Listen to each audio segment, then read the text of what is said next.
histoire d'en dire plus. Moins 40. C'est le Nord. Tu m'as demandé, mon petit. Je te retourne contre le mur, je te baisse par tous les trous, je te défonce, je te mets, je Ça nous intéresse pas. Arrêtez ça. Arrêtez. Ça nous intéresse pas. Ça nous intéresse plus. J'ai l'impression que l'océan ne me veut pas, je sais pas pourquoi. C'est une question de lune, une question de dune. Bonjour, bienvenue sur Histoire d'en dire plus cinéma, votre podcast film review depuis maintenant bientôt 3 ans. Aujourd'hui, on s'attaque à un film qui m'est cher. Vous l'aurez reconnu au titre, c'est Million Dollar Baby. Allez, c'est parti mon kiki.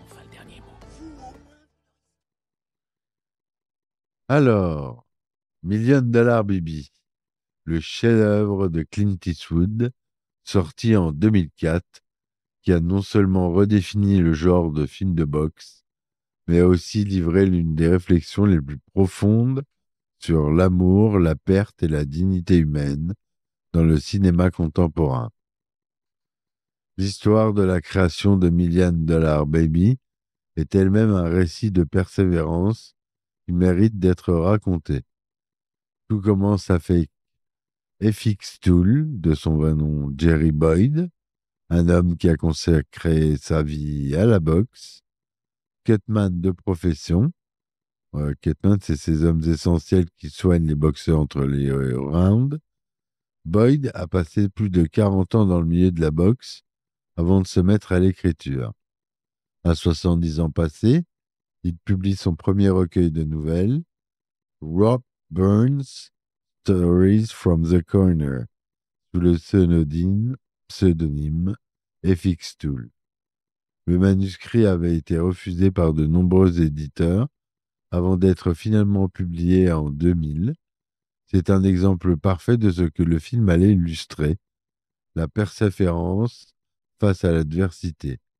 Malheureusement, Toole n'aura jamais pu voir l'adaptation cinématographique de son œuvre, décédant en 2002 d'une chirurgie cardiaque compliquée. Le scénariste, Paul Haggis, découvre ces nouvelles et est immédiatement captivé par l'authenticité qu'il s'en dégage. Il opte pour adapter Million Dollar Baby, l'une des nouvelles du recueil, mais se heurte à son tour à un mur d'indifférence à Hollywood.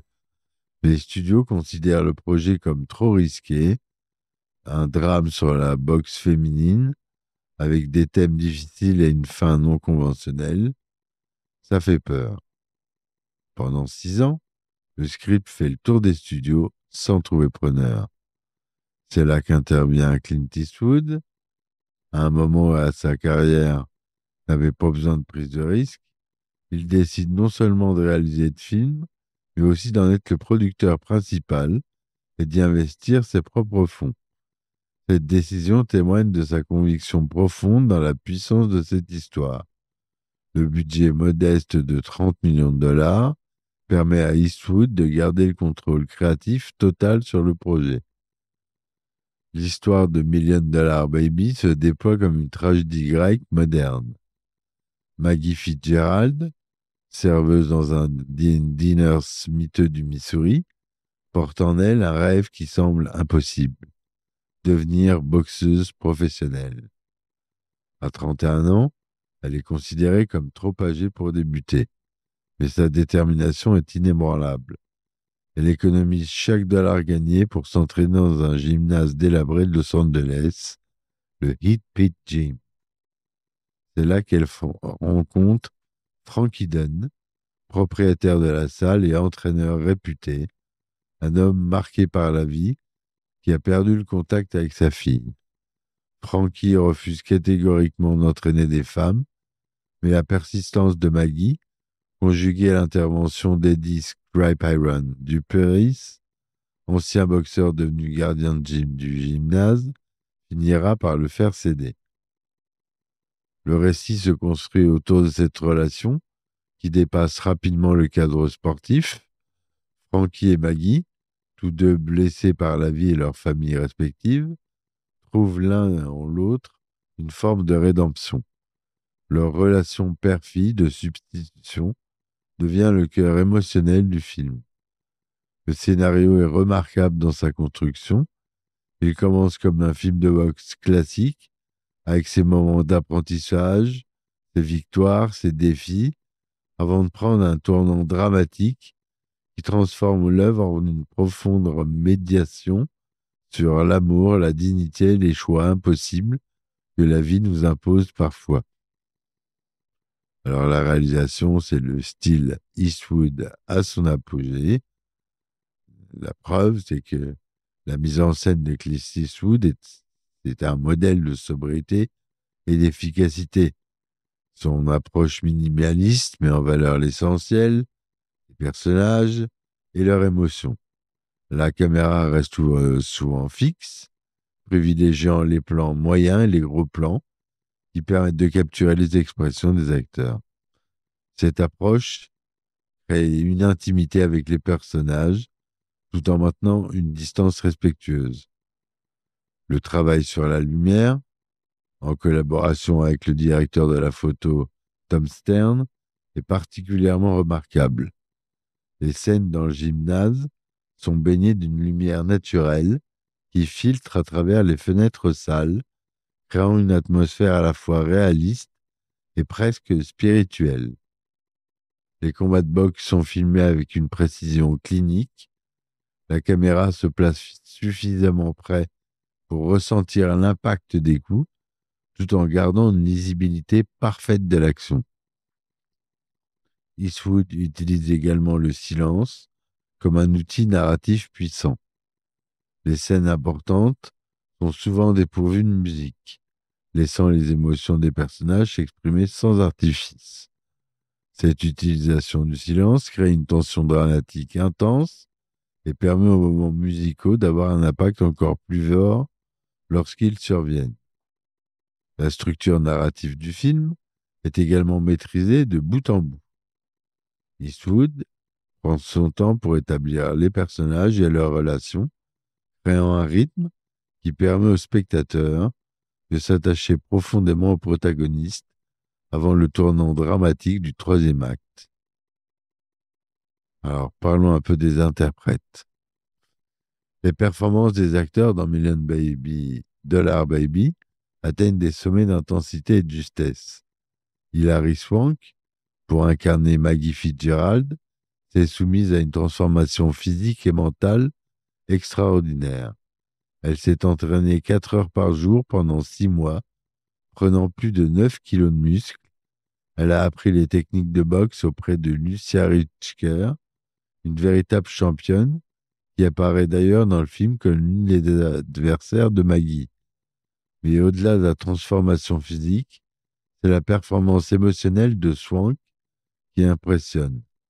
Elle insuffle à Maggie une détermination farouche, mêlée d'une vulnérabilité touchante. Son personnage évolue subtilement tout au long du film, passant de la boxeuse amateur maladroite à une athlète accomplie, tout en conservant son authenticité et sa pureté d'âme. Clint Eastwood livre d'une des performances les plus nuancées de sa carrière dans le rôle de Frankie Dunn. Son personnage d'entraîneur bourru, cachant une profonde blessure émotionnelle, aurait pu facilement tomber dans le cliché, mais Eastwood lui apporte une profondeur remarquable. Sa transformation d'un homme fermé et méfiant à un mentor protecteur puis une figure paternelle et subtile est profondément émouvante. Morgan Freeman, dans le rôle d'Eddie Scrap Iron Duprice, apporte une dimension supplémentaire au film. Sa voix off ne se contente pas de narrer l'histoire, elle lui donne une perspective philosophique. Son personnage, ancien boxeur ayant perdu un œil sur le ring, sert de conscience morale au film. Freeman apporte à Scrap une sagesse née de l'expérience, une capacité à voir au-delà des apparences, qui en fait le témoin idéal de cette histoire. La boxe féminin, une représentation révolutionnaire. Le traitement de la boxe féminine dans le film était révolutionnaire pour l'époque. En 2004, bien que ce sport soit en pleine expansion, il est resté largement méconnu du grand public. Le film montre la boxe féminine avec le même respect et la même intensité que la boxe masculine, sans jamais tomber dans la sensationnalisme ou la caricature. Pardon, je vais pas y arriver, hein. Les scènes de combat sont chorégraphiées avec un souci de détail remarquable. Le conseiller technique du film, Jerry Boyd, et Fixtool lui-même, avait insisté sur l'importance de montrer la violence et la technique pure de la boxe. Les mouvements sont précis, les stratégies sont expliquées, et la violence n'est ni glamourisée, ni édulcorée. Le film montre également les aspects moins glorieux de ce sport, les entraînements épuisants, la discipline nécessaire, les sacrifices personnels. Il aborde aussi les préjugés auxquels les femmes boxeuses doivent faire face, tant de la part du public que des professionnels du milieu. Les combats eux-mêmes sont filmés avec une intensité rare. La caméra reste proche des boxeuses, captant à la fois la technique et l'émotion. Le son est particulièrement travaillé. Chaque impact, chaque respiration, chaque mouvement contribuant à l'immersion du spectateur. $1 Million Baby explore plusieurs thèmes universels avec une profondeur et une sensibilité remarquables. La relation père-fille est au cœur du film. Frankie, qui dit quotidiennement des poèmes de William Butler Yeats et étudie le gaélique, cache sous sa rudesse une sensibilité profonde et une blessure jamais guérie. La perte de contact avec sa fille. Sa relation avec Maggie devient une forme de rédemption, une seconde chance d'être le père qu'il n'a pas su être. Le film aborde également le thème de la classe sociale et du rêve américain. Maggie vient d'un milieu très modeste, sa famille vivant des aides sociales dans une caravane. Sa détermination à s'élever au-dessus de sa condition sociale à travers la boxe représente une version moderne du rêve américain, mais le film évite les clichés habituels sur la réussite et le succès. La question de la dignité humaine devient centrale dans le dernier acte du film, sans révéler l'intrigue. Le film pose des questions éthiques profondes sur l'autonomie personnelle, le droit de choisir sa propre fin et la nature véritable de l'amour. Ces questions seront traitées avec une sensibilité et une nuance remarquables, sans jamais tomber dans le mélo ou le sensationnalisme. Putain, mais ce mot, j'ai un problème avec. Sensationnalisme. J'y arrive, c'est bon. Le film explore également le thème de la foi et de la spiritualité. Frankie, catholique pratiquant qui assiste à la messe quotidiennement depuis 23 ans, voit sa foi mise à l'épreuve par les événements du film. Sa relation avec son prêtre, qui passe de conversations légères sur la Trinité à des questions existentielles profondes, illustre ce questionnement spirituel. Il faut qu'on parle aussi de la BO, qui est l'art de la retenue. La musique du film, composée par notre cher Clint Eastwood, lui-même, est un exemple parfait du minimalisme efficace. Le thème principal au piano, d'une simplicité désarmante, capture parfaitement l'essence émotionnelle du film. Les notes espacées, presque hésitantes, évoquent à la fois la solitude des personnages et leur quête de connexion. L'utilisation de la musique est particulièrement judicieuse dans sa rareté. Les scènes importantes en sont souvent dépourvues de musique, créant une intimité pure avec les personnages. Et quand la musique intervient, c'est une précision chirurgicale, soulignant les moments d'émotion sans jamais les surjouer. La bande sonore intègre également les sons naturels du gymnase. le bruit des sacs de frappe, le son des cordes du ring, la respiration du boxeur, très important. Ces éléments sonores créent une atmosphère authentique qui ancre le film dans la réalité tout en participant à sa dimension poétique. L'impact de Million Dollar Baby sur la culture populaire et le cinéma a été considérable. Le film a remporté 4 Oscars majeurs: meilleur film, meilleur réalisateur pour Eastwood, meilleure actrice pour Swank et meilleur second rôle pour Freeman. Mais au-delà des récompenses, c'est la façon dont le film a changé la perception du public sur plusieurs sujets qui est remarquable. Il a contribué à légitimer la boxe féminine aux yeux du grand public, ouvrant la voie à une meilleure reconnaissance de ce sport. Son traitement nuancé des questions éthiques en fin de vie a également suscité de nombreux débats, contribuant à une discussion plus large sur ces sujets difficiles. Le film a aussi redéfini ce qu'un film de sport pouvait être. En refusant les clichés du genre et en privilégiant l'exploration des relations humaines, il a montré qu'un cadre sportif pouvait servir de toile de fond à une réflexion profonde sur la condition humaine. L'influence de Million Dollar Baby sur le cinéma contemporain est significative à plusieurs niveaux. Sa façon de traiter la boxe féminine a ouvert la voie à d'autres films mettant en scène des athlètes féminines avec sérieux et respect. Des films comme The Fighter ou Warrior, bien que centrés sur des personnages masculins, doivent beaucoup à l'approche réaliste et émotionnellement intense de Million Dollar Baby. Le style de réalisation d'Eastwood, privilégiant la sobriété et l'efficacité à la démonstration technique, continue d'influencer les cinéastes contemporains. Sa capacité à traiter des sujets complexes avec nuance et humanité est devenue une référence dans le cinéma américain.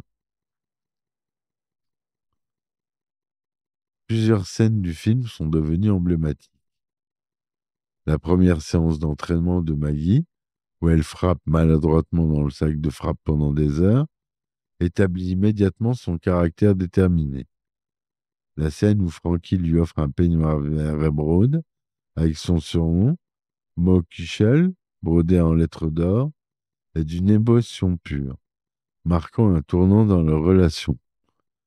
Les scènes de combat sont filmées avec une intensité rare, le dernier combat en particulier contre la championne allemande Billy the Bluebeard est une masterclass de mise en scène.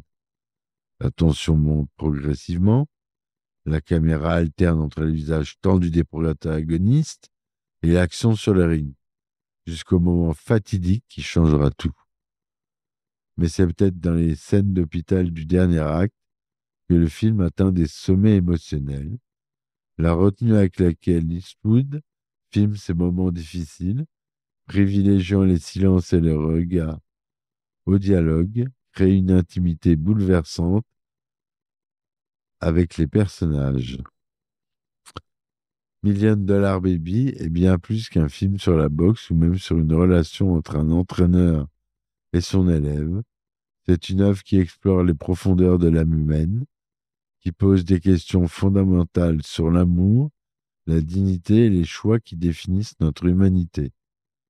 Sa force réside dans sa capacité à traiter des thèmes universels à travers une histoire spécifique, portée par des performances d'une justesse absolue et une réalisation d'une sobriété magistrale, d'où tous ces Oscars, cette pluie d'Oscars. C'est un film qui nous rappelle pourquoi le cinéma peut être un art majeur, parce qu'il a la capacité à nous faire ressentir, comprendre et réfléchir à la condition humaine dans toute sa complexité.